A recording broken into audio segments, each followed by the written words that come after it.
Hello साथियों, नमस्कार, good evening. आप सभी का बहुत बहुत स्वागत है आपके अपने channel triple C WiFi study पर। आज की इस मैराथन क्लास में हमने टॉप 100 प्रश्नों को शामिल किया है और ये सभी प्रश्न आपके प्रीवियस एग्जाम में कहीं ना कहीं पूछे भी जा चुके हैं। सो ये क्लास आप सबके लिए बहुत ही इंपॉर्टेंट है और जिनका भी अभी फरवरी में एग्ज़ाम है या फिर आपका मार्च में एग्ज़ाम है या फिर आपका अप्रैल में एग्ज़ाम है, तो ये पूरी क्लास आपके लिए बहुत ही हेल्पफुल होने वाली है। बाकी ऐसे साथी जो कंप्यूटर इंस्टीट्यूट रन कर रहे हैं या आप एक नया कंप्यूटर इंस्टीट्यूट ओपन करना चाहते हैं, तो आप सभी rmpvcetindia.in की वेबसाइट पर आ सकते हैं और यहाँ से एफिलिएशन के लिए अप्लाई कर सकते हैं। जैसे ही आप इस वेबसाइट के होम पेज पर आते हैं तो यहाँ पर आपको अप्लाई फ्रेंचाइजी का ऑप्शन मिल जाता है। यहाँ पे क्लिक करके एक फॉर्म आएगा, उसको फिल कर सकते हैं। उसके बाद हम आपसे कॉन्टैक्ट कर लेंगे और आप RMPV computer education and technology से फ्रेंचाइजी ले सकते हैं और एक वैलिड गवर्नमेंट से अप्रूव्ड सर्टिफिकेट अपने सेंटर के नाम से ही बच्चों को प्रोवाइड कर सकते हैं। ठीक है। बाकी फ्रेंचाइजी फ़ी बहुत ही मिनिमम इस समय रखी गई है। अभी बहुत बड़ा डिस्काउंट हम लोग दे रहे हैं फ्रेंचाइजी फ़ी पर, और जो सर्टिफिकेट फ़ी होती है, जो बच्चे की रजिस्ट्रेशन फीस होती है, उस पर भी बहुत बड़ा डिस्काउंट अभी आप सबके लिए चल रहा है। ओके, तो समय रहते आप कॉन्टैक्ट कर सकते हैं। मोबाइल नंबर है 9452299436। और ऐसे साथी जिनका अप्रैल 2025 में एग्ज़ाम है, तो आप सब के लिए जो फतेह बैच हमने 4.0 नाम से दिया था, तो इस बैच को अभी मात्र आप सभी 320 रुपये में ही ज्वाइन कर सकते हैं। ठीक है, क्योंकि हमने यहाँ पर जो डिस्काउंट है उसको बढ़ा दिया है और अगले मात्र 2 दिन के लिए ये डिस्काउंट आपको दिया गया है। तो ये विदाउट कूपन कोड ही हो जाएगा, क्योंकि इसमें 320 रुपये फ्लैट डिस्काउंट वहाँ पर जो है हमने फ्लैट डिस्काउंट दिया है और 320 रुपये वहाँ पर शो कर रहा होगा आपको। ऐसे मार्च बैच में भी हमने डिस्काउंट कर दिया है, 320 रुपये में ही ये हो जाएगा। फ्लैट डिस्काउंट है, विदाउट कूपन कोड आप ले सकते हैं। तो इसके लिए आप ट्रिपल सी वाईफाई स्टडी का mobile app Google play store से डाउनलोड कर सकते हैं और अपनी कंप्लीट तैयारी इस कोर्स के माध्यम से कर सकते हैं।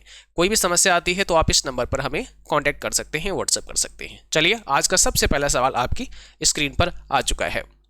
देखो क्या कह रहा है कि MMID कितने डिजिट होते हैं। जो MMID है इसको बोलते क्या है, मोबाइल मनी आइडेंटिफायर, और याद रखना है ये 7 डिजिट का होता है। तो पेपर में ये काफ़ी आता है, मोबाइल मनी आइडेंटिफायर 7 डिजिट का होता है। अगला क्वेश्चन थोड़ा सा फास्ट हम इस क्लास को आज करेंगे क्योंकि 100 क्वेश्चन कराने हैं कम समय के अंदर। ठीक है, याहू मेल में अधिकतम फाइल साइज अटैचमेंट का साइज कितना होता है।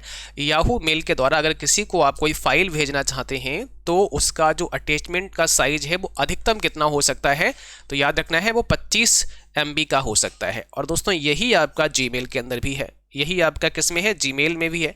जीमेल के द्वारा अगर किसी भी फाइल को भेजते हैं तो अधिकतम फाइल का साइज 25 MB हो सकता है। अब चाहे आप 10 फाइल भेजो चाहे आप एक फाइल भेजो, 10 को मिलाकर के 25 MB से ज़्यादा नहीं होना चाहिए, या एक आपकी 25 MB तक की जा सकती है। ठीक है, अगला सवाल है, एक फोल्डर में 9 कॉपी से ज़्यादा नहीं हो सकती हैं, ऐसा आपसे बोला गया है। जैसे आपने कोई भी फोल्डर बनाया है और उसमें 9 कॉपी से ज़्यादा आप नहीं रख सकते हो, क्या ये कोई बाउंडेशन है? नहीं। तो ये क्या करना है, फॉल्स करना है। अच्छा, डेस्कटॉप पे नया फोल्डर बनाने के लिए या फिर आप न्यू फोल्डर बनाना चाहते हैं तो शॉर्टकट की भी पूछता है, तो Ctrl+Shift+N होती है। ठीक है, जो लिब्रे ऑफिस में टेम्पलेट को इंसर्ट करने की होती है वही फोल्डर को बनाने के लिए होती है। तो आपको Ctrl+Shift+N आप जैसे ही डेस्कटॉप पे प्रेस करते हैं एक नया फोल्डर क्रिएट हो जाता है, तो ये भी याद रखना है। अगला सवाल है, ICT का पूरा नाम क्या होता है। ICT का फुल फॉर्म क्या है, और ये भी आपके लिए बहुत ही इंपॉर्टेंट है। तो ICT का फुल फॉर्म यहाँ पर क्या हो जाएगा, ऑप्शन बी है, इंफॉर्मेशन एंड कम्युनिकेशन टेक्नोलॉजी। ये ICT का पूरा नाम होता है। ये सभी टॉप सेलेक्टेड एकदम फिल्टर किए हुए क्वेश्चन हैं जो जिनके चांसेस आपके एग्जाम में पूछे जाने के। लिब्रे ऑफिस में कौन सा अलाइनमेंट नहीं होता है, कौन सा अलाइनमेंट, देखो लेफ्ट राइट सेंटर जस्टिफाई ये सब होते हैं, पर यहाँ डी ऑप्शन हमारा हो जाएगा क्योंकि उसमें टॉप का नहीं है। PNG का मतलब बताइएगा, PNG स्टैंड्स फॉर, यानी PNG का पूरा नाम क्या है। देखिए PNG एक इमेज फाइल है और इसको बोलते हैं पोर्टेबल नेटवर्क ग्राफिक्स। ठीक है, PNG को क्या बोलते हैं, पोर्टेबल नेटवर्क ग्राफिक्स इसको बोलते हैं। अगला सवाल है, CPU के 2 मुख्य कौन से भाग हैं। CPU के 2 मुख्य कौन से भाग हैं। CPU क्या है, सेंट्रल प्रोसेसिंग यूनिट है, और आपको पता है CPU के मुख्य 3 भाग होते हैं, CU, MU और ALU। ठीक है, यहाँ पे 2 मुख्य पूछे हैं तो दोनों ऑप्शन दिया है, तो इसका मतलब C हो जाएगा, A और B दोनों। ठीक है, वैसे CU यानी कंट्रोल यूनिट, मेमोरी यूनिट और अर्थमेटिक लॉजिक यूनिट होता है। सी विजिल ऐप किसके द्वारा बनाया गया, ये बहुत ही इंपॉर्टेंट सवाल है। सी विजिल ऐप जो है वो किसने डेवलप किया है, ठीक है। तो यहाँ पर election commission of India, NPCI, IRCTC या इसमें से कोई नहीं। तो सी विजिल ऐप जो है वो इलेक्शन कमीशन के द्वारा बनाया गया है।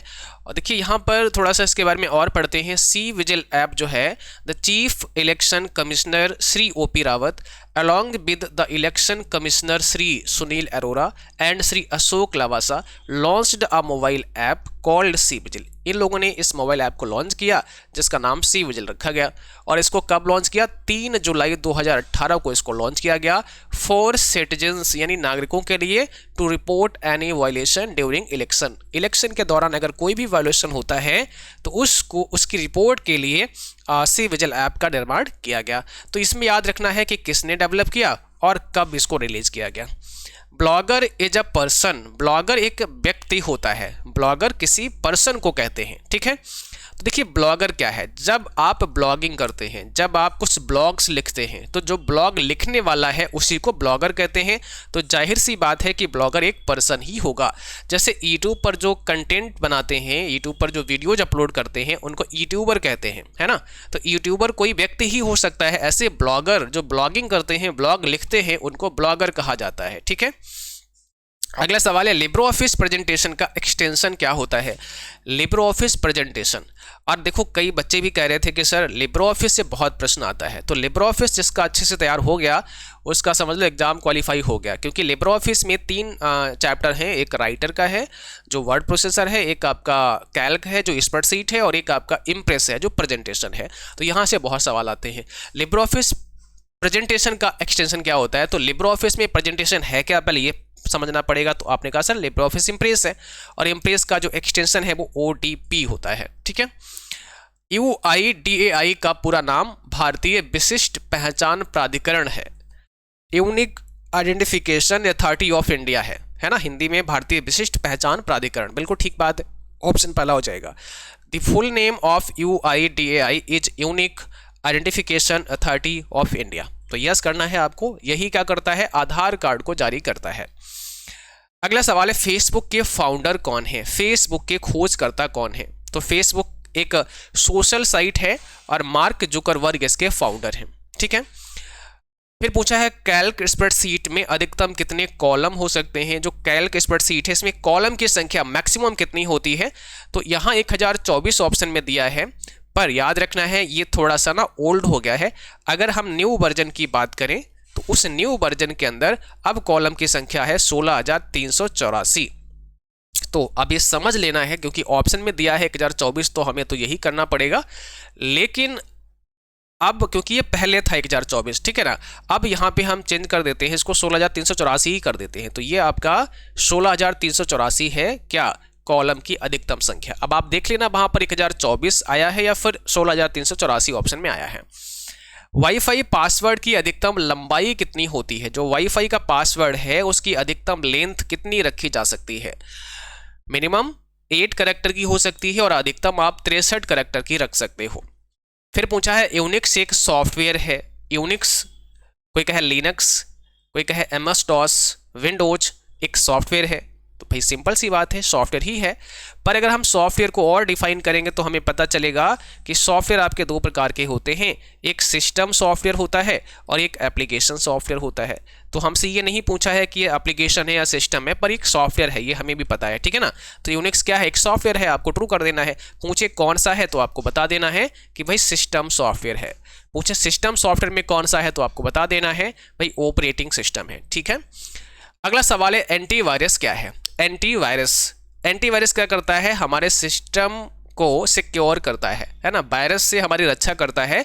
तो एंटीवायरस जो होता है वो एक प्रकार का यूटिलिटी सॉफ्टवेयर की कैटेगरी में आ जाता है। हालांकि यूटिलिटी सॉफ्टवेयर एक प्रकार का सिस्टम सॉफ्टवेयर का ही पार्ट होता है, भाग होता है। तो यूटिलिटी सॉफ्टवेयर जैसे एंटीवायरस हो गया, डिस्क डिफ्रेगमेंटर हो गया, इसके अलावा डिवाइस ड्राइवर हो गए, ये सब आपके यूटिलिटी सॉफ्टवेयर में आते हैं, बट कहीं ना कहीं ये पार्ट होते हैं सिस्टम सॉफ्टवेयर के, ठीक है। ट्विटर में एक ट्वीट की अधिकतम लेंथ कितने वर्ण की होती है? आप अगर ट्वीट करते हैं तो कितने लेंथ जो है एक ट्वीट में हो सकती है, बताइए क्या होगा इसमें करेक्ट सही जवाब, करेक्ट आंसर क्या होगा?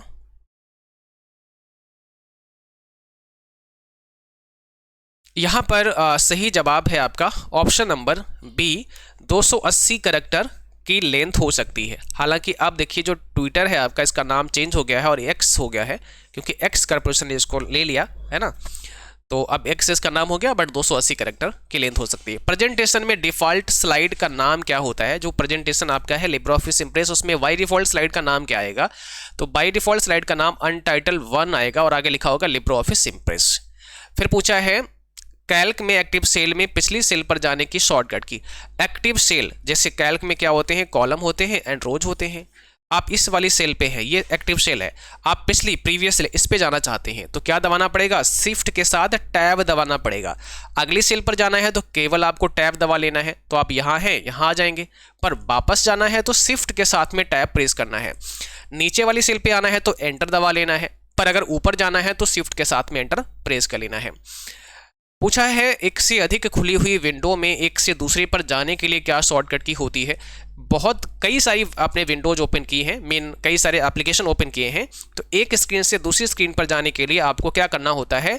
ऑल्टर की के साथ में टैब की प्रेस करना होता है। ऑल्टर टैब दबाते रहिएगा तो एक से दूसरे पर आप स्विच होते रहेंगे। फिर पूछा है HTML का पूरा नाम क्या होता है, फुल फॉर्म क्या होता है? तो HTML का फुल फॉर्म आपका है हाइपर टेक्स्ट मार्कअप लैंग्वेज। थोड़ा सा हम फास्ट पढ़ा रहे हैं क्योंकि बहुत सारे बच्चों का आज ही एग्जाम है, तो हम चाहते हैं जल्दी से ये 100 क्वेश्चन आप तक पहुंच जाएं, ठीक है। विंडोज आधारित कंप्यूटर को ग्राफिकल यूजर कहते हैं। जो विंडोज आधारित कंप्यूटर हैं वो ग्राफिकल यूजर है ना। तो यहाँ पे सही जवाब क्या होगा? वो ग्राफिकल यूजर इंटरफेस की बात यहाँ पे हो गई है। तो विंडोज कैसा है? ग्राफिकल यूजर इंटरफेस पर आधारित है, एकदम ठीक बात है, ऑप्शन पहला हो जाएगा। इसको हम GUI बोलते हैं, इसको हम GUI भी कहते हैं। मॉडम को आंतरिक मॉडम और बाहरी मॉडम कहते हैं। मॉडम को internal modem and external modem भी कहा जाता है, तो यहाँ पर भी ये आपका ट्रू हो जाएगा। फिर पूछा है B2C ई कॉमर्स में V का मतलब क्या है? अगर हम B2C में देखें तो V का मतलब यहाँ पर बिजनेस दिया हुआ है, ठीक है, यानी B is for business in B2C e commerce, तो ठीक बात है, बिजनेस टू कस्टमर इसको बोलते हैं। B2B होता है तो उसको बिजनेस टू बिजनेस कहा जाता है, C2B कस्टमर टू बिजनेस कहा जाता है, ये ध्यान रखना है। कैश मेमोरी रैम के अंदर होती है। जो कैश मेमोरी होती है वो आपकी रैम मेमोरी के अंदर ही लगी होती है। ट्रू फॉल्स में जवाब दीजिएगा। कैश मेमोरी आपके रैम के अंदर ही लगी होती है, तो ये है फॉल्स, गलत है। कैश मेमोरी एक अलग सेपरेट मेमोरी होती है और कैश भी आपके 3 प्रकार की है, L1, L2 और L3। L1 कैश तो आपके प्रोसेसर में ही लगी होती है, L2 और L3 एक सेपरेट मेमोरी होती है, ठीक है ना। तो कैश मेमोरी की स्पीड ज़्यादा होती है बाकी की अपेक्षा, ये भी याद रखना है। जब कॉलम C में A प्लस B1 डालेंगे, A1 प्लस B1 डालेंगे तो क्या मान आएगा? जहाँ A बराबर 5 है, B बराबर 10 है, तो A बराबर 5, B बराबर 10, और अगर A प्लस B1 आप करते हैं तो यहाँ पर ऑप्शन 15 हो जाएगा, फिर B आ जाएगा, क्योंकि दोनों का क्या हो जाएगा? योग हो जाएगा, जुड़ जाएगा। नेक्स्ट स्लाइड में जाने के लिए कौन सी की प्रेस करते हैं? अगली स्लाइड में जाना है तो कौन सी कुंजी दबा के अगली स्लाइड में जा सकते हैं? तो पेज डाउन की से जा सकते हैं, पेज अप से प्रीवियस स्लाइड में और पेज डाउन से नेक्स्ट स्लाइड में जा सकते हैं। यदि हम लिब्रे ऑफिस में सभी डॉक्यूमेंट्स को सेव करना चाहते हैं तो क्या शॉर्टकट की है? ये बहुत इंपॉर्टेंट है। आप अगर ऑल डॉक्यूमेंट को सेव करना चाहते हैं तो एक ऑप्शन हमें मिलता है सेव ऑल का। क्या मिलेगा? सेव ऑल का। ये कहाँ मिलेगा? फाइल मेनू के अंदर आप देखोगे सेव ऑल की ऑप्शन एक मिल जाती है, वहां पे क्लिक कर सकते हैं। व्हाट्सएप ग्रुप में अधिकतम कितने सदस्य जोड़ सकते हैं? व्हाट्सएप ग्रुप में अधिकतम जो मेंबर हैं वो कितने हो सकते हैं? आपको आंसर देना है, ठीक है। आप जल्दी से जवाब दीजिए, यहाँ पे क्या होगा करेक्ट आंसर? तो देखो यहाँ पर इस प्रश्न में जो ऑप्शन दिया है उसके हिसाब से 256 है, बट 1024 मेंबर आप जोड़ सकते हैं, ठीक है। 1024 अधिकतम मेंबर आप जोड़ सकते हैं, क्योंकि ये प्रीवियस क्लास उठाई गई है, जो बहुत सारे जो क्वेश्चन पीछे पूछे गए हैं उन सभी क्लास को हमने यहाँ पे शामिल करवाया है। तो 256 पहले था, अभी कितना है? 1024 मेंबर आप जोड़ सकते हैं। याद क्या रखना है? 1024 मेंबर जोड़ सकते हैं, बाकी डिपेंड करता है आपके ऑप्शन क्या आते हैं। NASSCOM का पूरा नाम national association of software and service companies होता है, तो आप जल्दी से जवाब दीजिएगा। यहाँ पर सही आंसर आपका क्या हो जाएगा? ठीक है, यहाँ पर आपका राइट आंसर क्या हो जाएगा? चलो, यहाँ पर आपका ऑप्शन पहला ही करेक्ट है। National association of software and service companies ही होता है नेस्कॉम का फुल फॉर्म। कौन सा एक ईमेल प्रोटोकॉल है, इसमें से कौन सा एक ईमेल प्रोटोकॉल है, तो इसका जवाब देना है आपको कमेंट बॉक्स में। कौन सा एक ईमेल प्रोटोकॉल है, इसका राइट आंसर क्या हो जाएगा? इसका राइट आंसर है ऑप्शन पहला IMAP एक ईमेल प्रोटोकॉल है, SMTP भी ईमेल प्रोटोकॉल है, और POP3 भी एक ईमेल प्रोटोकॉल है, PGP भी एक ईमेल प्रोटोकॉल है। तो सारे ईमेल से संबंधित हैं। पंक्तियों पैराग्राफ को बुलेट लिस्ट में बदलने के लिए हम किसका इस्तेमाल करते हैं? पंक्तियों पैराग्राफ को हमें क्या करना है? बुलेट लिस्ट में चेंज करना है। तो हम जा सकते हैं कहाँ? फॉर्मेट मेनू में। उसके अलावा हम क्या कर सकते हैं? फॉर्मेटिंग टूल बार पर भी जा सकते हैं। ठीक है। स्लाइड मास्टर को अप्लाई करने के लिए साइड बार के किस आइकन का प्रयोग करते हैं? स्लाइड मास्टर को अप्लाई करना है तो साइड बार के किस आइकन पर आपको क्लिक करना पड़ेगा, क्योंकि हमें लिब्रे ऑफिस में साइड बार भी मिल जाती है। और इस साइड बार को अगर हमें शो हाइड करना है तो कंट्रोल F5 दबाते हैं। मेनू कौन सा है साइड बार के लिए? व्यू मेनू है। तो यहाँ पर सही जवाब हमारा क्या हो जाएगा? ये आपसे पूछा है, मास्टर स्लाइड में हमें जाना होता है। ठीक है। अगर हम स्लाइड मास्टर को अप्लाई करना चाहते हैं तो साइड बार में मास्टर स्लाइड का ऑप्शन है, वहाँ पे हम चले जा सकते हैं। यूपीआई पिन में कितने डिजिट होते हैं? जो आपका यूपीआई का पिन होता है वो कितने डिजिट का होता है? यूपीआई का पिन कितने डिजिट का होता है? आंसर दो। तो यूपीआई का पिन जो है आपका 4 से 6 डिजिट का हो सकता है। ठीक है, 4 से 6 डिजिट का यूपीआई पिन हो सकता है। यूनिफाइड पेमेंट्स इंटरफेस इसका फुल फॉर्म होता है, ये भी ध्यान रखना है। और यूपीआई को एनपीसीआई के द्वारा शुरू किया गया है। क्रेडिट कार्ड के फाउंडर कौन है? बताओ, क्रेडिट कार्ड का जनक किसको कहा जाता है? फाउंडर कौन है? तो इसका राइट आंसर क्या हो जाएगा? इसका राइट आंसर हो जाएगा जॉन बिगिंस। ऑप्शन बी आपका सही है। सीपीयू के पास कौन सी मेमोरी होती है? सीपीयू के सबसे नज़दीक कौन सी मेमोरी होती है? जवाब दीजिएगा। सीपीयू के पास या सीपीयू के सबसे नज़दीक कौन सी मेमोरी होती है? तो इसका सही जवाब क्या हो जाएगा? इसका राइट आंसर है option C, cache memory CPU के सबसे नज़दीक होती है, सबसे पास होती है। फिर पूछा है लाइट पेन किस प्रकार की इनपुट डिवाइस है? जो लाइट पेन है वो किस प्रकार की इनपुट डिवाइस है? तो लाइट पेन कैसा है? एक पॉइंटिंग डिवाइस है। ठीक है, इनपुट तो है ही बट पॉइंटिंग भी है। G2G का पूरा नाम क्या होता है? G2G या G2C भी पूछता है कई बार, G2E पूछता है कई बार। तो यहाँ पर G2G पूछा है, इसको बोलते हैं गवर्नमेंट टू गवर्नमेंट। ठीक है, ये ई गवर्नेंस के अलग अलग मॉड्यूल हैं। पहली एआई प्रोग्रामिंग भाषा कौन सी है? फर्स्ट एआई प्रोग्रामिंग लैंग्वेज किसे माना जाता है? तो इसका सही जवाब क्या हो जाएगा? ऑप्शन नंबर बी हो जाएगा, लिस्प, जिसे हम लिस्ट प्रोसेसिंग के नाम से जानते हैं। फिर पूछा है निम्न में कौन सा एक ईमेल क्लाइंट है? कौन सा एक ईमेल का क्लाइंट है? ईमेल क्लाइंट की यहाँ पे बात करें तो माइक्रोसॉफ्ट का आउटलुक हो जाएगा। कौन सा हो जाएगा? माइक्रोसॉफ्ट का आउटलुक हो जाएगा। फिर पूछा है यूपीआई किससे संबंधित है? बताओ, फटाफट से बताओ, यूपीआई जो है वो किससे संबंधित है? यूपीआई का संबंध किससे है? यूपीआई का संबंध है मनी ट्रांसफर से। हम यूपीआई के माध्यम से क्या कर सकते हैं? पैसा जो है वो ट्रांसफर कर सकते हैं, मनी ट्रांसफर कर सकते हैं। यूपीआई की लिमिट क्या है एक दिन में? तो 1 लाख रुपए आप जो है ट्रांसफर कर सकते हैं। पीपीपी का फुल फॉर्म क्या होता है? आपको बताना है पीपीपी का फुल फॉर्म क्या होता है। तो इसमें कौन सा आपका सही जवाब हो जाएगा? कौन सा यहाँ पे आपका राइट आंसर हो जाएगा? तो पीपीपी का फुल फॉर्म क्या हो जाएगा? ऑप्शन बी है पॉइंट टू पॉइंट प्रोटोकॉल हो जाएगा। इसको क्या बोलते हैं? पॉइंट टू पॉइंट प्रोटोकॉल के नाम से भी जानते हैं। फिर पूछा है यूपीआई का पूरा नाम यूनिफाइड पेमेंट्स इंटरफेस होता है। याद रखना, यूनिफाइड पेमेंट्स इंटरफेस होता है, यहाँ पे ट्रू है। ठीक है। फिर कह रहा है सम, उसके बाद ब्रैकेट स्टार्ट है 2, प्रोडक्ट 5, 7 का मान कितना होगा? इसकी वैल्यू क्या होगी? देखिए यहाँ पर सबसे पहले क्या दिया है? सम दिया है। अच्छा, फिर इसके बाद क्या दिया है? 2 दिया है। उसके बाद क्या दिया है? प्रोडक्ट दिया है। ठीक है, और इसके बाद क्या दिया है? 5, 7। तो पहले हम इस चीज़ को हल कर लेंगे। प्रोडक्ट का मतलब हमें पता है कि मल्टीप्लाई होता है, तो 5 और 7 की मल्टीप्लाई कितना होगा? 35 होगा। अब 35 यहाँ आ गया, कॉमा यहाँ लगा दो, 2 यहाँ लगा दो, सम यहाँ लगा दो, तो क्या हो गया? सम करना है 35 और 2 37। ऑप्शन बी यहाँ पे राइट है। सिंपल है ना। अब देखो, एटीएम डेबिट कार्ड जो होता है इसमें पिन कितने डिजिट का होता है? जो एटीएम कार्ड है या डेबिट कार्ड है इसमें जो पिन है आपका वो कितने डिजिट का होता है? एटीएम डेबिट कार्ड में जो पिन है वो कितने डिजिट का होता है? बताओ।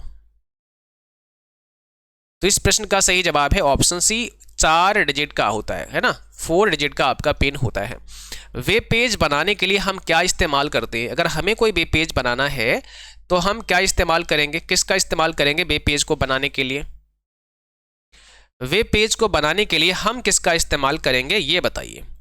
तो यहाँ पर HTML एक प्रोग्रामिंग लैंग्वेज है, HTML जिसको हाइपर टेक्स्ट मार्कअप लैंग्वेज के नाम से जाना जाता है ना। तो इससे क्या कर सकते हैं, हम वेब पेज को बना सकते हैं। फिर कह रहा है डबल अंडरलाइन करने के लिए कौन सी शॉर्टकट की इस्तेमाल की जाती है? अगर आपको डबल अंडरलाइन करना है तो कौन सी शॉर्टकट की यूज करेंगे? तो डबल अंडरलाइन कैसे कर सकते हैं? इसके लिए शॉर्टकट की है कंट्रोल डी, सेलेक्ट कर लो और कंट्रोल के साथ डी प्रेस कर देना, तो क्या होगा, डबल अंडरलाइन आ जाएगी। फिर कह रहा है NEFT को किसके द्वारा नियंत्रित किया जाता है? NEFT को कौन मैनेज करता है? NEFT को कौन मैनेज करता है? इसका सही जवाब क्या है? तो NEFT को कौन मैनेज करता है? RBI करता है, रिजर्व बैंक ऑफ इंडिया के द्वारा NEFT को मैनेज किया जाता है। तो सही जवाब है ऑप्शन नंबर वी। देखो, टेक्स्ट को कॉपी करने की शॉर्टकट की, किसी भी सिलेक्टेड टेक्स्ट को अगर आप कॉपी करना चाहते हैं तो कैसे उसे कॉपी कर सकते हैं? सिंपल है, कंट्रोल सी प्रेस करके। मेनू पूछ सकता है, फाइल है, ठीक है, आपसे टूलबार पूछ सकता है, स्टैंडर्ड है, स्टैंडर्ड टूलबार पर हमें कॉपी करने की कमांड मिल जाती है। फिर कह रहा है URL का पूरा नाम क्या होता है? देखिए URL क्या होता है, कोई भी लिंक हो सकती है। जैसे आप जैसे आपने CCC का मॉक टेस्ट किया, आपको बहुत अच्छा लगा, आपने अपने किसी फ्रेंड को भी उसका लिंक शेयर कर दिया, तो जो वो लिंक है ना वही एक URL होता है। इसमें डोमेन नेम होता है, फॉरवर्ड स्लैश के बाद में उस पेज का पाथ होता है, ठीक है। तो इसको बोलते हैं यूनिफॉर्म रिसोर्स लोकेटर। इस URL के माध्यम से कोई भी व्यक्ति उस वेबसाइट के किसी पर्टिकुलर पेज पर पहुंच सकता है, ठीक है। तो यूनिफॉर्म रिसोर्स लोकेटर के नाम से इसको जाना जाता है। एक सवाल और आता है, पूछता है URI का फुल फॉर्म क्या है? तो यूनिफॉर्म रिसोर्स आइडेंटिफायर होता है। ये हो सकता है कहीं पूछ ले एग्जाम में, तो याद रखना है, यूनिफॉर्म रिसोर्स आइडेंटिफायर इसको बोलते हैं। लिब्रे ऑफिस में फुल स्क्रीन करने की शॉर्टकट की, आप अगर लिब्रे ऑफिस को फुल स्क्रीन मोड में देखना चाहते हैं तो फिर इसकी शॉर्टकट की क्या होती है? फुल स्क्रीन मोड में आप कैसे देख सकते हो? कंट्रोल शिफ्ट और जे, आप कंट्रोल शिफ्ट और जे प्रेस करके फुल स्क्रीन मोड में देख सकते हो, ठीक है। अच्छा, ये फुल स्क्रीन मोड करने का ऑप्शन है किस मेनू के अंदर? कहीं ये पूछ दिया तो व्यू मेनू के अंदर होगा। यदि आपके खाते में कोई धनराशि नहीं है, क्या आप क्रेडिट कार्ड से भुगतान कर सकते हैं? अगर आपके खाते में कोई पैसा नहीं है तो क्या आप क्रेडिट कार्ड से भुगतान कर सकते हो? भुगतान करने में आप सक्षम होंगे? यस, क्रेडिट कार्ड का यही मतलब है कि आप इसमें ना उधार एक तरीके से पेमेंट करते रहेंगे, परचेज करते रहेंगे, फिर इसका बिल आप नेक्स्ट मंथ जो है पे कर देंगे, जितना भी आपने खरीदारी या शॉपिंग की है, ठीक है। आप EMI के लिए डेबिट कार्ड का इस्तेमाल कर सकते हैं। क्या EMI के लिए डेबिट कार्ड का इस्तेमाल किया जा सकता है? वैसे नॉर्मली क्या होता है, क्रेडिट कार्ड का इस्तेमाल करते हैं, पर डेबिट कार्ड का भी इस्तेमाल कहीं कहीं हो सकता है, ठीक है। लेकिन मोस्टली क्या होता है, EMI भरने के लिए क्रेडिट कार्ड का ही इस्तेमाल किया जाता है, पर यहाँ ऑप्शन में ट्रू करना है आपको, ठीक है। ये जीमेल का पूरा नाम क्या है? फुल फॉर्म बताइए जीमेल का। तो जीमेल का मतलब होता है गूगल मेल, ठीक है। यहाँ पर हो जाएगा option B, Google mail. Meghdoot app का इस्तेमाल किस उद्देश्य के लिए किया जाता है? ये बहुत ही पॉपुलर सवाल है, एग्जाम में कई बार पूछा गया है कि जो मेघदूत ऐप है इसका उद्देश्य क्या है? मेघदूत ऐप का उद्देश्य क्या है? तो फॉर वेदर इंफॉर्मेशन, ये देखिए मौसम की जानकारी के लिए, स्पेशली किसान भाइयों को मौसम की जानकारी देने के लिए इस एप्लीकेशन को बनाया गया था, जिसका नाम है मेघदूत ऐप, ठीक है। तो मेघदूत ऐप को कृषि मंत्रालय और पृथ्वी विज्ञान मंत्रालय ने मिलकर जारी किया है, या विशेष रूप से किसान भाइयों के लिए बनाया गया एक एप्लीकेशन है। इस ऐप के जरिए से किसान भाई मौसम की जानकारी आसानी से प्राप्त कर सकते हैं। इसे अगस्त 2019 में लॉन्च किया गया था। मौसम के साथ ही इस ऐप में खेती, किसानी और पशुपालन की भी सारी जानकारियां मिलती रहती हैं। अगला सवाल है, लिब्रे ऑफिस कैल्क में मिनिमम फंड साइज कितना होता है? आप कम से कम मिनिमम फंड साइज कितना कर सकते हैं? तो भाई कम से कम जो फंड साइज है वो कितना रखा जा सकता है? 6, और अधिकतम कितना है? 96। देखो ये चीज़ ना आपको ड्रॉप डाउन मेनू में मिलती है, लेकिन आप इससे भी कम कर सकते हैं और इससे भी ज़्यादा कर सकते हैं। तो कितना मैनुअली वहाँ टाइप कर दो तो 2 हो जाएगा कम से कम, और अधिकतम आप करना चाहते हो तो 999.9 हो जाएगा, याद रखना है 999.9। अगला सवाल है amazon.in डैश, अब क्वेश्चन मार्क। तो एक है किस प्रकार का, अगर अमेजॉन की बात करें, फ्लिपकार्ट की बात करें, तो देखो ये क्या है, बिजनेस है, और आप इस पर जाते हैं तो आप कस्टमर हैं, तो ये B2C की कैटेगरी में आ जाता है। तो अमेजॉन हो गया, फ्लिपकार्ट हो गया, ये सब B2C की कैटेगरी में आते हैं। निम्न में कौन सी एक प्रोग्रामिंग भाषा नहीं है, कौन सी एक प्रोग्रामिंग भाषा नहीं है, तो कौन सी एक प्रोग्रामिंग भाषा नहीं है ये आपको समझाना है। इसका राइट आंसर क्या बनेगा, ऑप्शन डी, जावा, फॉक्स प्रो, पर्ल, ये सब तो प्रोग्रामिंग लैंग्वेज हैं, बट रोम का मतलब है रीड ओनली मेमोरी, ये प्रोग्रामिंग भाषा में नहीं आती है। देखिए जावा की अगर बात करें तो इसको रिलीज किया गया है 23 जनवरी 1996 को, और डेवलपर की बात करें तो Sun Microsystem, Oracle Corporation and James Gosling, ठीक है, ने इसको डेवलप किया है। विशेष तौर से इसका जब आएगा डेवलपर की बात होगी तो सन माइक्रोसिस्टम ही ऑप्शन में रहता है, ठीक है, क्योंकि ओरेकल कॉर्पोरेशन ने बाद में इसको एक्वायर किया था। अब फॉक्स प्रो की बात करें तो 1984 में ये जो है डेवलप की गई, originally known as Fox Base, it merge with Microsoft in 1992, और ये 1992 में माइक्रोसॉफ्ट के साथ में मर्ज हो गई, मिल गई। पर्ल की बात करें तो रिलीज हुई थी 18 दिसंबर 1987 को, और लैरी बाल ने इसको डेवलप किया था। अगला सवाल है, निम्न में कौन सा इंटरनेट एक्सप्लोरर नहीं है, कौन सा इंटरनेट को एक्सप्लोर करने के लिए नहीं है। थोड़ा सा ना क्वेश्चन को समझना पड़ेगा, एक ब्राउजर का नाम है इंटरनेट एक्सप्लोरर, ठीक है, पर यहाँ पे सवाल ये है कि कौन इंटरनेट को एक्सप्लोर नहीं कर सकता है, एक्सप्लोर करने वाला नहीं है, ऐसे मान लो तो गूगल क्रोम, अभी ब्राउजर की बात हो रही है यहाँ पे, तो ब्राउजर होगा तो वो इंटरनेट को एक्सप्लोर करा सकता है, तो क्रोम ब्राउजर ठीक है, फायरफॉक्स ब्राउजर ठीक है, सफारी ब्राउजर ठीक है, तो यहाँ पे कौन नहीं है, गूगल प्लस नहीं है, ठीक है। तो कौन इंटरनेट एक्सप्लोरर नहीं है, यानी कि क्रोम, फायरफॉक्स, सफारी हैं, गूगल प्लस नहीं है, ठीक है, बट एक पर्टिकुलर आपका ब्राउजर इंटरनेट एक्सप्लोरर के नाम से ही है, यहाँ पे वो नहीं पूछा है, इसका कुछ पूछने का ढंग अलग है, तो वो समझ लेना आप क्या पूछा है। निम्न में कौन सा डेटाबेस से संबंधित है, कौन सा डेटाबेस से संबंधित है, बताइए। अब यहां कह रहा है डेटाबेस से संबंधित कौन सा है, तो इसका सही जवाब है MS एक्सेस, जो है वो डेटाबेस से संबंधित है। MS एक्सेस किससे संबंधित है, डेटाबेस से संबंधित है, ठीक है। चलो MS एक्सेस डेटाबेस से संबंधित है। आगे बढ़ते हैं। वेबसाइट नाम में HTTP क्या है, वेबसाइट के नाम में जो HTTP है ये क्या है, वेबसाइट के नाम में HTTP क्या है, तो इस प्रश्न का सही जवाब है ऑप्शन सी, प्रोटोकॉल है। देखो HTTP या HTTPS आपको देखने को मिलता है, यह एक प्रोटोकॉल है, इसको हाइपर टेक्स्ट ट्रांसफर प्रोटोकॉल के नाम से जाना जाता है, ठीक है।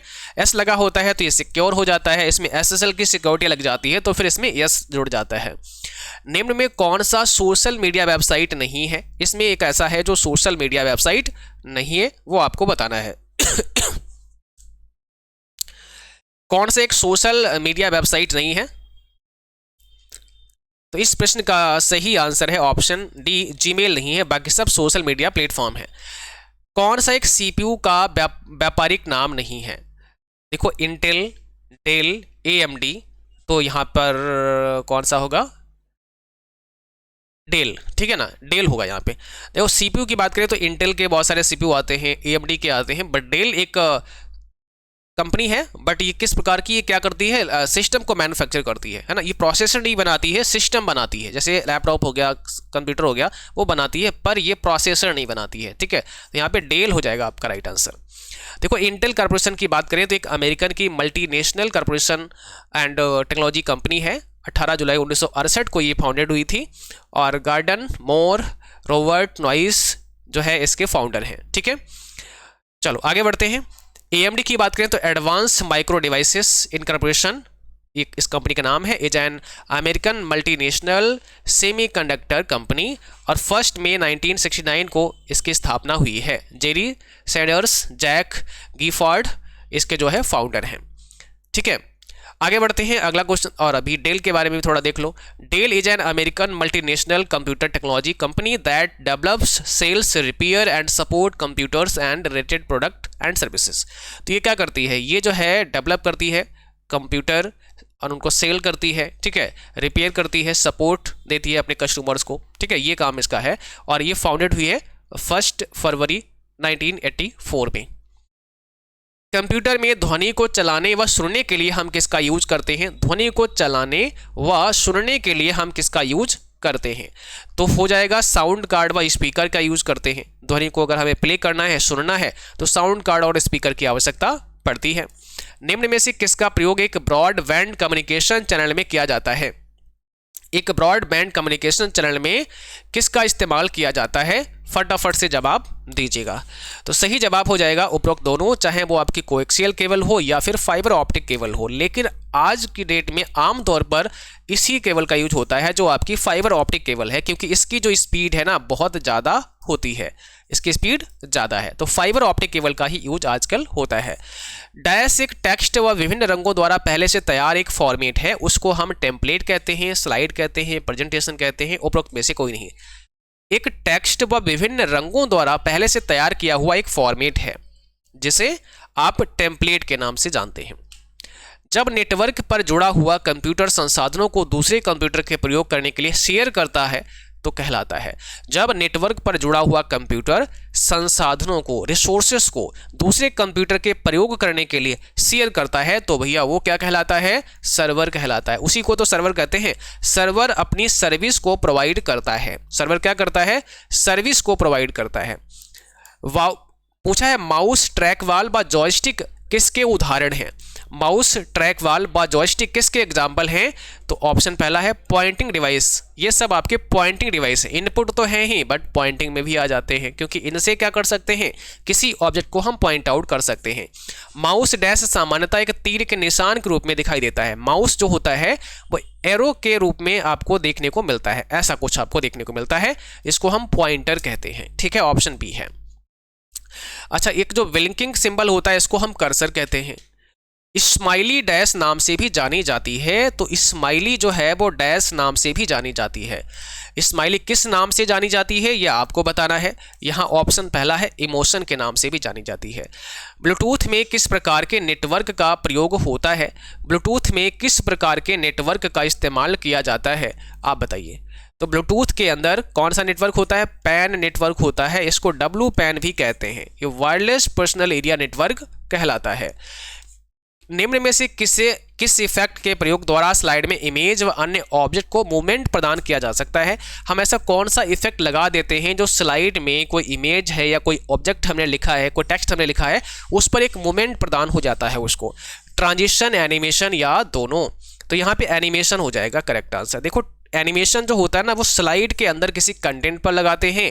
ट्रांजिशन जो होता है वो स्लाइड में अप्लाई करते हैं, ताकि जो स्लाइड आपकी प्ले होती है तो एक स्लाइड आपकी जाती है और एक स्लाइड आपकी आती है, उसके बीच में एक ट्रांजिशन इफेक्ट आ जाता है। पर स्लाइड के अंदर जो कंटेंट है उस पर लगाना है तो एनिमेशन फिर काम करता है।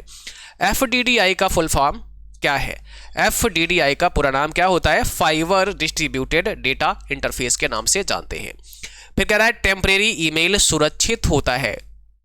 टेम्परेरी ईमेल आर सेफ, यानी जो टेम्परेरी मेल होते हैं वो आपके ड्राफ्ट में चले जाते हैं। टेम्परेरी का मतलब है कि जो आप मेल कंपोज कर रहे हैं, जो आप मेल लिख रहे हैं, अभी अधूरे हैं, वो ऑटोमेटिकली आपके ड्राफ्ट फोल्डर में सेव हो जाते हैं। वापस से ड्राफ्ट में जाके उसमें कुछ और ऐड करके और आप सेंड कर सकते हो। कंप्यूटर भाषा में टोपोलॉजी से आप क्या समझते हैं? कंप्यूटर भाषा में टोपोलॉजी से आप क्या समझते हैं? तो ऑप्शन बी है कंप्यूटर नेटवर्क की गति से, ठीक है। ऑप्शन बी यहाँ पर आपको नहीं, कंप्यूटर नेटवर्क को व्यवस्थित करने से होगा। यहाँ पे करेक्ट आंसर ऑप्शन पहला है, तो इसमें थोड़ा टिक गलत लगा है, फर्स्ट ऑप्शन है। कंप्यूटर भाषा में टोपोलॉजी से आप क्या समझते हैं? कंप्यूटर नेटवर्क को व्यवस्थित करने से समझते हैं, क्योंकि टोपोलॉजी क्या है? अलग अलग प्रकार से जो टेक्नोलॉजी है कनेक्शन की, कनेक्ट करने की, वो है टोपोलॉजी, ठीक है ना। तो कंप्यूटर नेटवर्क को व्यवस्थित करने की एक विधि है topology. Fibre optic data transmission के प्रयोग से निम्न से क्या लाभ है? फाइबर ऑप्टिक डेटा ट्रांसमिशन के प्रयोग से निम्न में से क्या लाभ है? डेटा के चोरी की रोकथाम हो सकती है, डेटा ट्रांसमिशन की तेज गति हो सकती है, कम शोर होता है, उपरोक्त सभी।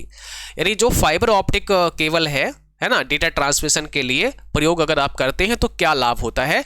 तो डेटा ट्रांसमिशन की गति जो है वो थोड़ा तेज हो जाती है, फास्ट स्पीड में डेटा हमें मिल जाता है। अगला सवाल है राउंड और यहाँ 1343.45 कामा -2 दिया है, इसकी वैल्यू क्या होगी। देखो 1343 यहाँ लिख लीजिएगा, 0.45 भी लिख लो, -2 लगा लो। जब माइनस में दिया होता है तो दशमलव के बाद सब जीरो हो जाता है, ध्यान रखना है। क्यों हो जाता है, मैंने इस पर क्लास पढ़ाई है, आप उसको देख सकते हैं। अब -2 है तो यहाँ पे दो स्थानों के नीचे जीरो करना पड़ेगा, तो हमने दोनों के नीचे जीरो कर दिया, यहाँ पे 13 ले लिया बस, तो 1300 हमारा आंसर आ गया। अगर ये 4 के स्थान पर क्या होता, 5 होता, तो 1300 नहीं आता, तो 1400 आंसर आ जाता, क्योंकि फिर 5 अगर यहाँ होता तो +1 हमें एक में करना, 3 में एक प्लस करना पड़ता। ठीक है, तो फिलहाल अभी 1300 है। और आप Libre office formula YCCC wifi study डाल के सर्च करें ना यूट्यूब पर, तो आपको क्लास मिल जाएंगे। जब ईमेल एड्रेस से ईमेल के डोमेन का पता लगाया जा सकता है, सॉरी, एक ईमेल एड्रेस से ईमेल के डोमेन का पता लगाया जा सकता है, बिल्कुल लगाया जा सकता है, ऑप्शन पहला होगा। कोई भी ईमेल एड्रेस है, आप उसको देखो लास्ट में क्या है, जैसे gmail.com है तो इसका डोमेन क्या है, जीमेल है, या अदर कोई वेबसाइट हो सकता है तो वो है। कंप्यूटर एक तेज मशीन है लेकिन इसके आंकड़े शुद्ध नहीं होते हैं। कंप्यूटर एक फास्ट मशीन है, तेज मशीन है, पर इसके आंकड़े जो है वो शुद्ध नहीं है, तो ये फॉल्स है, ऐसा नहीं। कंप्यूटर के आंकड़े कैसे हैं, शुद्ध है, एकदम सही है, सटीक है। फॉर्मेटिंग की प्रक्रिया के दौरान डिस्क का तल कुछ भागों में बंट जाता है और आगे चलकर यह छल्लों में बंट जाता है, जिसे ट्रैक्स कहते हैं। तो क्या होगा, ये ट्रू है कि फॉल्स। देखो हार्ड डिस्क में फॉर्मेटिंग की प्रक्रिया के दौरान डिस्क का तल कुछ भागों में बंट जाता है, फिर आगे चलकर ये छल्लों में बंट जाता है, उन छल्लों को ही ट्रैक कहते हैं, तो ये ठीक बात है, ऑप्शन पहला है। देखो यहाँ पे आप देख सकते हैं जो आपकी डिस्क है ये ट्रैक में बटी है ना, और ये इसको डिस्क का सेक्टर कहते हैं, ये आपका ट्रैक सेक्टर होता है जो यहाँ पे दिखाया गया है। ठीक है, इस प्रकार से आपकी जो हार्ड डिस्क होती है वो अलग अलग भागों में बंट जाती है। लिब्रो ऑफिस राइटर है, तो लिब्रो ऑफिस राइटर क्या है। लिब्रो ऑफिस राइटर एक एप्लीकेशन सॉफ्टवेयर है जहां पर यूजर वर्क करता है, वो एक एप्लीकेशन सॉफ्टवेयर होता है। और इसके अलावा एक और ऑप्शन हो सकता था कि लिब्रो ऑफिस राइटर क्या है, और लिख सकते थे कि वर्ड प्रोसेसर है, कि स्प्रेडशीट है, कि प्रेजेंटेशन है, तो वर्ड प्रोसेसर हो जाता। निम्न में कौन सी मेमोरी वोलेटाइल है, कौन सी मेमोरी वोलेटाइल है, बताइए कौन सी मेमोरी वोलेटाइल है। इसका सही जवाब है रैम। रैम कैसा है, वोलेटाइल है, मतलब रैम अस्थाई है। रोम कैसा है, नॉन वोलेटाइल है, मतलब रोम आपका स्थाई है। तो ये स्थाई नहीं है, रैम कैसी अस्थाई है, डेटा टेम्परेरी इसमें रहेगा, कुछ समय तक रहेगा, फिर डिलीट हो जाएगा। डिफरेंस इंजन का आविष्कार किसने किया था, डिफरेंस इंजन का आविष्कार किसके द्वारा किया गया था। थोड़ा सा फास्ट स्पीड में आज हम क्लास को करा रहे हैं, है ना। तो यहाँ पे देखिए ऑप्शन बी है आपका चार्ल्स बेबेज, जो जिन्हें फादर ऑफ कंप्यूटर भी कहते हैं। तो डिफरेंस इंजन और एनालिटिकल इंजन दोनों का आविष्कार इन्होंने ही किया था। IPv4 पता कितने बिट्स का होता है, IPv4 एड्रेस कितने बिट का होता है, 32 बिट का होता है। बट IPv6 की बात करें तो 128 बिट का होता है, याद रखना है। किसकी बात करें, IPv6 की अगर बात करें तो 128 बिट का होता है। सबसे बड़ा ऑडियो फॉर्मेट कौन सा है, इसमें से सबसे बड़ा ऑडियो फॉर्मेट कौन सा है, MP3। इनमें से कौन सा सर्च इंजन नहीं है, बताइए कौन सा इसमें से सर्च इंजन की कैटेगरी में नहीं आता है। तो यहाँ पर हो जाएगा गूगल, याहू, MSN सब आते हैं, बट सर्च इंजन में कौन सा नहीं है, VSNL आपका सर्च इंजन नहीं है। सो डी ऑप्शन करेक्ट है। इनमें से कौन सा विकल्प नेटवर्किंग से अलग है, नेटवर्किंग से अलग आपको बताना है। देखो अगर हम बात करें लैन मैन वैन सब है, बट यहाँ VAN वैन नहीं है, ये लैन हो गया, वैन हो गया और बैन हो गया, ये है। नॉन प्रॉफिटेबल संस्थान के लिए कौन सा डोमेन प्रयुक्त होता है, जो आपके NGO वगैरह होते हैं, अधिकांश आपने देखा होगा उसमें .org लगा होता है, ठीक है ना। तो ये नॉन प्रॉफिट ऑर्गेनाइजेशन के लिए एक डोमेन है। अगला सवाल है राउंड, फिर लिखा है 284, -2। अब आप लोग बताएंगे इसका क्या होगा सही जवाब। 284, -2 है, तो -2 मतलब इसके नीचे 0, इसके नीचे 0। हमने कहा अगर 5 है या 5 से बड़ा है लास्ट वाला अंक जिसके नीचे 0 कर रहे हैं, तो +1 कर देना यहाँ पे, तो 300 यहाँ पे फिर आ जाएगा आपका आंसर। क्या होगा, 300 आपका आंसर फिर आ जाएगा। लिब्रो ऑफिस राइटर की डिफ़ॉल्ट फाइल एक्सटेंशन क्या होती है, डिफ़ॉल्ट फाइल एक्सटेंशन किसकी पूछी है, राइटर की पूछी है, ODT है, ऑप्शन बी है। लिब्रो ऑफिस राइटर में टेबल इंसर्ट करने के लिए शॉर्टकट की, तो टेबल कैसे डालते हो, टेबल मेनू में जाके या फिर कंट्रोल F12 प्रेस करते हो। जब आप टेबल डालते हो तो कितने कॉलम आपको मिलते हैं, 2 कॉलम बाय डिफ़ॉल्ट और 2 रो भी बाय डिफ़ॉल्ट आपको दिए जाते हैं। ठीक है, कॉलम के लिए कंट्रोल F12, नंबर लिस्ट की F12 होती है, बुलेट पॉइंट जो डालते हैं ना, और मतलब नंबर लिस्ट 1 2 3 4 ऐसे, बुलेट पॉइंट इस प्रकार से बिंदियां आ जाती हैं। तो शिफ्ट F12 से बुलेट पॉइंट ऐड कर सकते हैं, F12 से नंबर लिस्ट इंसर्ट कर सकते हैं, कंट्रोल F12 से हम टेबल को डाल सकते हैं। देखो यहाँ पे टेबल मेनू में जाएंगे तो इंसर्ट टेबल का हमें ऑप्शन मिल जाता है, यहाँ पे शॉर्टकट की भी दे रखी है। ऐसे ही हम फॉर्मेट मेनू में जाएंगे तो लिस्ट का ऑप्शन आता है, यहाँ पर हमें बुलेट लिस्ट और नंबर लिस्ट का ऑप्शन भी मिल जाता है। ठीक है, इक्वल प्रोडक्ट 7, 8 का मान क्या होगा, इक्वल प्रोडक्ट 7, 8 का मान क्या होगा। ये पूरी क्लास आपके लिए बहुत इंपॉर्टेंट है, बट क्योंकि बच्चों के आज ही एग्जाम लगे हैं, कल भी एग्जाम है, परसों भी एग्जाम है, और इसलिए थोड़ा सा हम फास्ट इस क्लास को आज करा रहे हैं। तो 7, 8 दिया है, प्रोडक्ट दिया है, क्या करना पड़ेगा, मल्टीप्लाई करना पड़ेगा। 8 × 7 कर दोगे तो 56 आ जाएगा। रैम एक वोलेटाइल मेमोरी है, आपको यस या नो में आंसर देना है। तो रैम कैसी है, एक वोलेटाइल है, यस। अभी मैंने बताया था आपको रैम कैसी है, एक वोलेटाइल है। कहे रैम स्थायी है तो आप बोलोगे नहीं, रैम कैसी है, अस्थायी है, टेम्परेरी है, और टेम्परेरी को ही वोलेटाइल कहा जाता है। निम्न में से किस मेमोरी को एक्सेस करने में सबसे कम समय लगता है, आपके कंप्यूटर को किस मेमोरी को एक्सेस करने में सबसे कम समय लगता है। ठीक है, तो सबसे कम समय किस मेमोरी को एक्सेस करने में लगता है, कैश मेमोरी है। कैश मेमोरी को एक्सेस करने में सबसे कम समय लगता है। देखो हार्ड डिस्क, ठीक है, फिर आपकी रैम आ जाती है, यानी कोई भी डेटा है जो प्रोसेसर है उसके तक पहुंचता है, हार्ड डिस्क से डेटा निकला रैम में गया, फिर कैश में गया, फिर एक MBR रजिस्टर होता है, इसको बोलते हैं मेमोरी बफर रजिस्टर, वहां जाता है, फिर प्रोसेसर के पास पहुंचता है, प्रोसेस होकर फिर आउटपुट में चला जाता है। ठीक है, तो जो कैश मेमोरी है ये एकदम CPU के पास होती है। ये क्या है, आपका CPU है, ये CPU है, तो कैश CPU के पास होती है, तो इसको एक्सेस करने में समय जो है वो बहुत कम लगता है। DVD से ज़्यादा डेटा किस में स्टोर होता है, और ये कम, और देखो यहाँ पे जो भी डेटा प्रोसेसर यूज करता है उसकी एक कॉपी रख लेता है, कहाँ पे, कैश में। इन फ्यूचर जब प्रोसेसर को डेटा की आवश्यकता होती है तो कैश से ही वापस से मंगा लेता है। तो DVD से ज़्यादा डेटा किस में स्टोर हो सकता है, DVD से अधिक डेटा हम कहाँ पर स्टोर कर सकते हैं।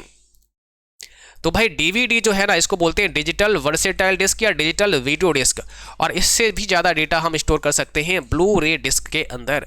अब इसमें जो सिंगल लेयर की आती है उसमें 25 GB आ सकता है, 2 लेयर की आती है उसमें 50 GB डेटा होल्ड कर सकते हैं। निम्न में पहला व्यावसायिक कंप्यूटर कौन सा था, फर्स्ट कॉमर्शियल कंप्यूटर पूछा है। तो हमने कई बार आपको बताया है कि जब भी फर्स्ट कॉमर्शियल कंप्यूटर पूछा जाए तो यूनिबैक है, यूनिवर्सल ऑटोमेटिक कंप्यूटर है। John Presper Eckert and John Mauchly ने इसको 1951 में बनाया था। ये दुनिया का पहला कॉमर्शियल डिजिटल कंप्यूटर है। पर अगर ऐसे पूछें कि दुनिया का पहला डिजिटल कंप्यूटर कौन सा है या पहला इलेक्ट्रॉनिक डिजिटल कौन सा है, तो ENIAC हो जाएगा, तो ENIAC हो जाएगा, पर यहाँ यूनिबैक है। लिब्रियोफिस कैल्क में कुल कितने कॉलम होते हैं, लिब्रियोफिस कैल्क में कॉलम की संख्या आपको बतानी है, कितने होते हैं। लिब्रियोफिस कैल्क में कुल कितने कॉलम होते हैं, तो यहाँ पे सही जवाब हो जाएगा कॉलम की संख्या 1024 है, जो मैंने अभी पहले भी बताई आपको, 16,384 कॉलम होते हैं। ठीक है, तो आपको याद रखना है 16,384 कॉलम है। कैल्क में कम से कम कितना जूम कर सकते हैं, मिनिमम जूम कैल्क में हम कितना कर सकते हैं, 20% मिनिमम है ये कैल्क में, अधिकतम कितना है, 400 है। ठीक है, और आपका राइटर में मिनिमम 20% है, अधिकतम कितना है, 600 है। और आपका इम्प्रेस में मिनिमम कितना है, 5% है, अधिकतम कितना है, 3000% है। तो ये आपके लिए तीनों सॉफ्टवेयर इंपॉर्टेंट है, हमने तीनों का आपको बता दिया। वर्चुअल प्राइवेट नेटवर्क एक सामान्य उद्देश्य का नेटवर्क है। जो वर्चुअल प्राइवेट नेटवर्क है वो सामान्य उद्देश्य का नहीं है, है ना, स्पेसिफिक वो पर्पस का एक है। तो यहाँ पे इसको शॉर्ट में VPN भी कहते हैं, VPN virtual private network. Antivirus एक यूटिलिटी सॉफ्टवेयर का प्रकार है, यस, एंटीवायरस एक यूटिलिटी सॉफ्टवेयर का प्रकार है। इसको ट्रू करना है भाई, यहाँ फॉल्स क्यों होगा, ये ट्रू होगा। जो आपका एंटीवायरस है वह एक यूटिलिटी सॉफ्टवेयर होता है। निम्न में से कौन सी स्टोरेज डिवाइस की स्पीड तेज होती है, किस प्रकार के स्टोरेज डिवाइस की जो स्पीड है वो फास्ट होती है। तो अगर आप हार्ड डिस्क देखोगे, CD-ROM देखोगे, तो यहाँ पे SSD जो है ना ये फास्ट है, इसको बोलते हैं सॉलिड स्टेट ड्राइव। तो SSD जो है वो फास्ट होती है, तेज होती है। देखो ये आपकी SSD है और ये आपकी पूरा जो है ICs पर बेस्ड होती है। इसके अंदर जो डेटा होल्ड होता है, स्टोर होता है, वो ICs के अंदर होता है। तो इसके अंदर कोई मूविंग वाला पार्ट नहीं है, ये बहुत हल्की भी होती है और इसकी स्पीड भी ज़्यादा होती है बाकी की अपेक्षा। देखो ये आपकी SSD है, SSDs got their name solid state. इसका नाम सॉलिड स्टेट पड़ा because they have no moving part, क्योंकि इसमें कोई घूमने वाला पार्ट ही नहीं है। In an SSD all data is stored in integrated circuit. सारा डेटा आईसी में स्टोर होता है, और इसमें भी आईसी कौन सी है, नैंड गेट इस्तेमाल की जाती है इसमें, ठीक है। It is a semi conductor, इसको सेमी कंडक्टर भी कहते हैं और इलेक्ट्रिकल स्टोरेज डिवाइस भी कह सकते हैं। अब ये आपकी हार्ड डिस्क है। हार्ड डिस्क अब जब ओपन करोगे तो इसके अंदर भी एक घूमने वाला डिस्क निकलेगा, स्पैनिंग डिस्क निकलेगा। तो hard disk has spinning disk, इसमें स्पैनिंग डिस्क होती है इनसाइड, इसके अंदर वेयर डेटा इज स्टोर्ड, जहां पर डेटा स्टोर होता है। कैसे, मैग्नेटिकली, है ना। It is a magnetic storage device, इसलिए इसको मैग्नेटिक स्टोरेज डिवाइस के नाम से जाना जाता है। फिर पूछा है ऑक्टल नंबर सिस्टम का आधार कितना होता है, ये भी आपसे पूछेगा। ऑक्टल नंबर सिस्टम का आधार कितना होता है, ऑक्टल का होता है 8, आधार 8 होता है, क्योंकि 0 से 7 तक के इसमें डिजिट होते हैं। पूछ सकता है बाइनरी का 0 से 1 ही होते हैं, इसका आधार 2 है। पूछ सकता है डेसिमल का 0 से 9 होते हैं, इसका आधार 10 है। पूछ सकता है हेक्साडेसिमल का 0 से 9 और ए से एफ होता है, ए से एफ होता है, तो इसमें टोटल 16 डिजिट होते हैं, इसका बेस 16 है। ओके, थोड़ा समझ लेना, जल्दी से पढ़ा रहे हैं आज आपको, है ना, टाइम के अभाव के कारण। देखो यहाँ पे लिब्रे ऑफिस कैल्क में अधिकतम जूम कितना होता है।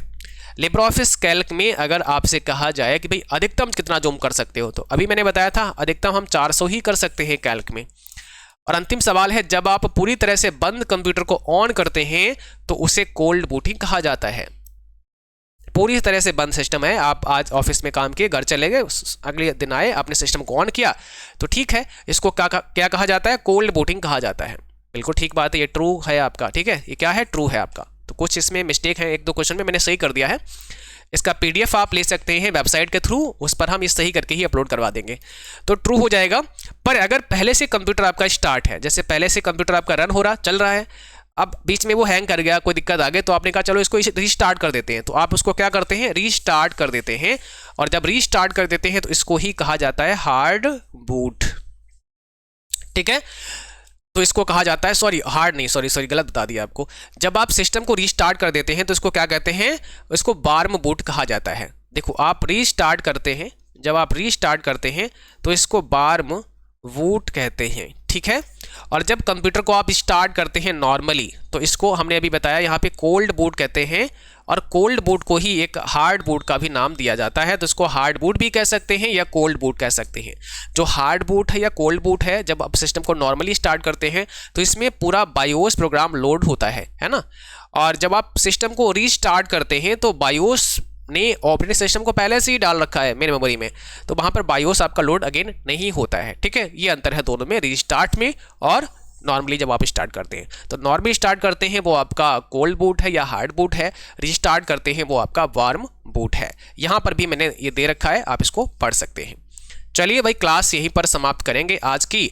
और आज की क्लास में हमने 100 टॉप क्वेश्चन सेलेक्ट किए थे जो पीछे एग्जाम में पूछे जा चुके थे। ये सब बच्चों के द्वारा भेजे गए ही क्वेश्चन है ना। तो पिछले कई महीनों के ये क्वेश्चन है जो हमने आप तक पहुंचा दिए। अब इसको अच्छे से आप रिवाइज कर लेना। क्लास को अगर शेयर नहीं किया है तो भाई शेयर कर देना। चैनल पर अगर नए हैं तो सब्सक्राइब कर लेना। और आप सभी रेगुलर क्लास करना है आपको। 8:30 पर क्लास होती है और मॉर्निंग में भी क्लास आपकी रिवीजन वाली चलती है। और जैसा हमने आपको बताया कि आप सबके लिए जो हमारा CCC का कंप्लीट बैच है, ये इस पर अभी ऑफर हमने 2 दिन के लिए दे दिया है। तो 320 रुपये में कंप्लीट कोर्स आप ले सकते हैं। और इतना ही नहीं, जो 120 रुपीज़ का ई बुक है वो इसके अंदर आपको मिलेगी फ्री ऑफ कॉस्ट, वो अलग से बाय नहीं करना पड़ेगा। तो ई बुक भी इसमें हम देंगे 320 रुपये में। हम आपको यहाँ पे थ्योरी क्लास, लाइव क्लास और जो आपके टेस्ट सीरीज वगैरह है वो भी सब इसके अंदर इंक्लूड रहेंगी। यानी आप कह सकते हैं ओवरऑल पूरा ही एक आपका बैच होता है ना। जब पेड कोर्स में आते हैं तो A to Z complete course यहाँ पे रहता है जो आप कर सकते हैं CCC wifi study mobile app के माध्यम से। तो अभी आप जाकर प्ले स्टोर पर CCC wifi study mobile app search करिए और डाउनलोड करके आप इंस्टॉल करिए। अगर कोई दिक्कत आती है तो इस नंबर पर हमें व्हाट्सअप कर सकते हैं, ठीक है। तो चलिए आज के लिए बस इतना ही, मिलते हैं फिर अगली क्लास में। तब तक के लिए थैंक यू, बाय बाय।